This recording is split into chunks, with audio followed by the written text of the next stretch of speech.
What's going on, Shoe Crew? We are here again with a top 5 video, this time coming at you with the top 5 junglers. And today, this list was very difficult to make because there's a lot of strong junglers in the meta as of right now. So we're just going to quickly go over the top 5 that I think. If your opinion is a little different, comment down below and let me know so I can see that, and we could probably discuss a little bit, and you can tell me why, and I'll tell you why I think mine, and so on and so forth. But we're just going to start the list off real quick with the number 5, who's coming in very strong. Go ahead and get in here, and it is Nemesis. Now, I know a lot of people probably would have taken Thor or probably a Wheelix or something like that in their number 5 slot, but I like Nemesis a lot due to her potential of slowing down the solo lane with her ultimate, shutting down the tanks, so on and so forth, and just pretty much being able to shut down any tanky people there are. And also she is very good to counter such people as Thor and those like fattier junglers and pretty much slow their farm as much as possible. But yeah, I really like her. I like her design as well, especially the one you get for playing the mobile game. I don't remember the name of it, but you get this cool skin. It's pretty dope. But also, if you can go and look at her abilities, I'm not going to go over her abilities, but as I'm talking, I'll scroll down so you can read them and pause the videos if you would like. But her potential for boxing is very strong. Her ganking potential is very strong as well due to her double dash, and her ultimate steals protections and all that kinds of stuff. It's really very effective, and also she has a stimulus and a shield for herself. But she's very strong. So we're gonna go ahead and jump on to number 4, and that person being Fenrir. And Fenrir actually fell off the meta there for a long time, just due to the fact that the tanky items that he used to use aren't really that good anymore, and his team comp kind of fell out of the meta because a lot of people that he synergized very well with aren't really good anymore. Like, he synergizes very well with Poseidon, but now that Scylla's really strong again, Poseidon's really big in the meta, and Zeus can even fit. You can pretty much throw a Fenrir in any team comp at the moment, and he will be insanely strong. You can go ahead and look at his abilities as I talk, but a lot of the items on him work very well, giving him an increased power, increased movement speed, and CDRs, because his Brutalize is a savage move, and it will absolutely ruin anybody's day. If you can land that on there with a really high damage move, it'll be very effective. His Ragnarok, which is his ultimate, is insanely good as well, because you can pretty much pick and single out a single person, either draw them to your team to get obliterated, or also you can pull someone out of the fight and take them into the jungle to have your way with them, whichever way you want to go with it. And his passive is very powerful as well, as I'm scrolling down through. But we're going to go ahead and hop on to number 3. And number 3, actually, we have to go up to the mages, and it is actually Ao Kuang.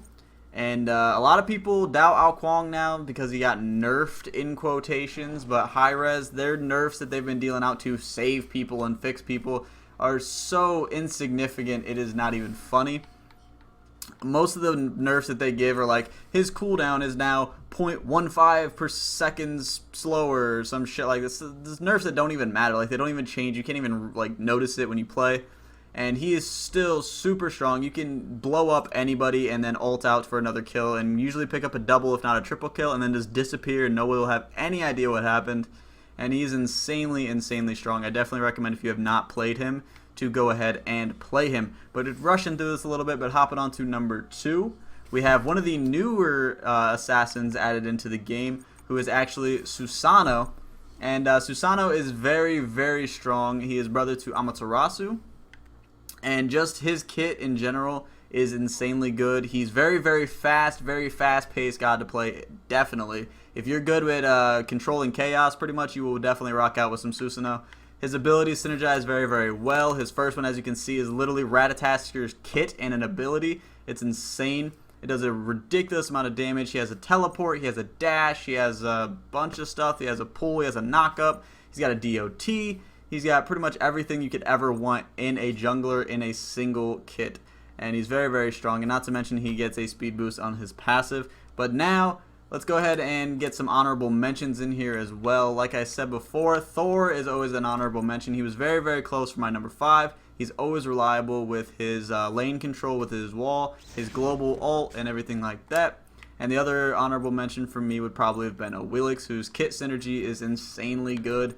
Everything pretty much synergizes around her being able to be very mobile, and also her ultimate to kind of go very well with the knockups, and not to mention you can build an entire team comp around her. But going on to the number 1 is probably no surprise to anyone, but it is actually Ratatasker. He got a rework and a buff, very, very powerful buff here recently, and he is insanely strong now. His flurry was completely reworked. It doesn't do anything that it used to. The dart got a little bit of a rework, reducing the cooldown when you hit somebody with flurry or acorn blast, and both, so you can make it very, very quick. Flurry no longer is like the acorns they have to dash through to do damage. It's just a big AoE around you that increases the damage the longer they're in it. Acorn blast is insanely strong now and can actually stun even if you don't have the acorn, which is really, really solid. And then his ult didn't really see any change whatsoever. And also now when you buy the acorn from lane, which you're able to do now, you don't have to actually go back to the store. It actually powers him up a little bit, which makes him insanely good. But that's pretty much it for the video, guys. Sorry, it's a little rushed, a little fast. You know, I'm just trying to bust it out here. Make sure you guys aren't spending all day to see who the top 5 is. Also, I want to go play some Pokemon Go. But if you guys did enjoy this video or learn a thing or two, make sure you hit that thumbs up for me, because you already know your support is greatly appreciated. Also, comment anything down below that you want me to see. Maybe you have a different list, or maybe you wanted to see somebody on here and you want to give your point of view to me. I always love to read that kind of stuff. And also, if this is the first video you ever watched to me, make sure you hit that subscribe button as well to become part of the Shrew crew. That's pretty much it. I'm going to get out of here and I'll talk to you later. Peace!